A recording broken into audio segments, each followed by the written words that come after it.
What is up, TF reviewers? I'm Moose for the win, back at you with another Transformers review. Today we're doing a little something different. We are doing Transformers Beast Wars reissue Cybershark.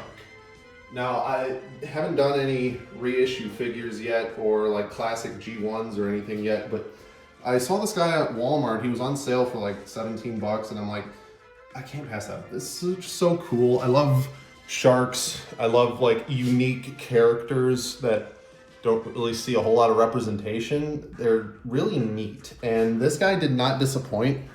I never really got into Beast Wars as a kid, but lately I'm like, you know what? I need to watch it. I need to like give it another chance, and I'm glad I did because it's ahead of its time, really, as far as storytelling and writing.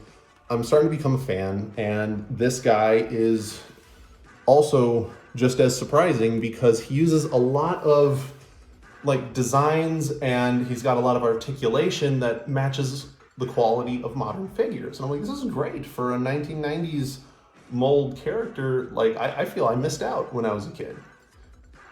He turns into a hammerhead shark, one of my favorite animals growing up. I love him. I might have mistransformed him because these panels aren't closing all the way, but that just might be how he is. I do not believe this is yellowing of the plastic. I think it's supposed to look like this off-white color underneath. So I don't believe that's the yellowing issue, but I'm not sure. I don't remember ever seeing this figure growing up. But yeah, posability, he's got little ball joints on the fins. That's about it. Transformation is very simple, fun, satisfying, and I have a good time just fiddling with this character. So we're gonna start by removing some kibble. Now you can leave this stuff on, but a lot of his transformation is kibble. So here's his tail weapon. You're gonna take this, fold it up, and you're gonna press the little spring-loaded trigger, and that turns into this kind of scissor blade weapon that he's gonna hold like this, like underneath his fist. So we're gonna set that off to the side there. Now he does have a shooter gimmick for his hammer head. Spring's a little weak, but oh well, that's still kind of cute. For transformation, we're just gonna leave the head off. So we're gonna take panels, lift them up like that. You're gonna lift the whole waist up, and then the whole head back down. Peg the waist into the back there, and then just move the limbs where you want them. And that's it. Simple, fun, satisfying. There is Cybershark in his very menacing robot mode with like the scary, noseless, jagged face. For a Maximal, he's on the good guy's side. He looks very villainous, and I love that. I love like the idea of kind of anti-heroes. His toy bio says he'll stun his enemies with his hammerhead, and then while they're kind of incapacitated, he'll fillet them with his blade. That is gruesome. That is bad guy stuff. His chest gimmick, you can pop the chest out like Warpath's tank barrel on his chest, and you can put the hammerhead back in.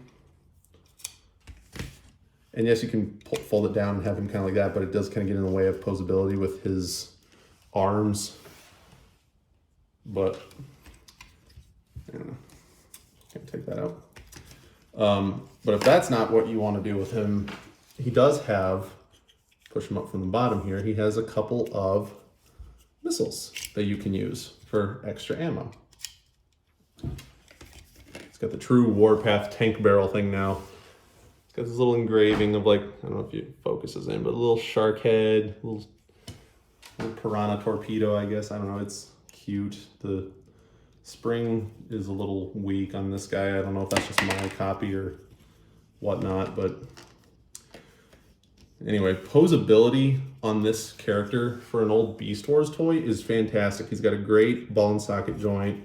He's got arm swivel, elbows, and most leg articulation from modern figures. The only thing he's missing is ankle tilt, and then he'd be a great modern figure, even though he's technically a G1 reissue. I mean, it's great. I love this guy. I love his look. I love his aesthetic.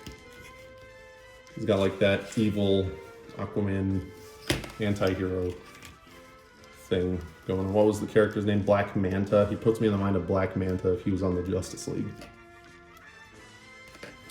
Weapon, like I said. He is a little top heavy because a lot of his kibble, a lot of paneling, and his weapons are big and chunky. So posing him when he's fully loaded out is kind of difficult. But look at that. Like, just the idea of him just having a big, massive blade and just ripping into people.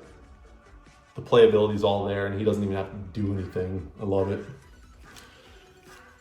Instead of putting the hammerhead on the chest, I try, because you can kind of peg the thing into his hand. So he has like a little melee weapon going on. But it's so big and chunky that there's really not a whole lot of posability that you can do with it. But just looking at this guy on the shelf, just kind of like this would be great. I love how he looks. He's just great. And here he is. Size-wise, he's great, too. Like, height-wise, he's pretty big for a deluxe class. Here he is next to Sideswipe. So he's on par with the modern figures in scaling, too. So Sideswipe, that might just be yellowing of the plastic. I'm not sure. It's another QC issue that Hasbro's been having lately. But on an old G1 Beast Wars toy, that is kind of acceptable, I guess, if we're being honest. But yeah, if you guys can hop over to Walmart, find a copy of this character right now. This is the middle of October 2022. So if you are watching this video recently, you still might be able to find this guy in Walmart. If not, seek him out. Find an actual like original figure. He's still a great character to have in your collection. I love him. Props to Beast Wars for being ahead of their time. And that is Deluxe Class Cybershark.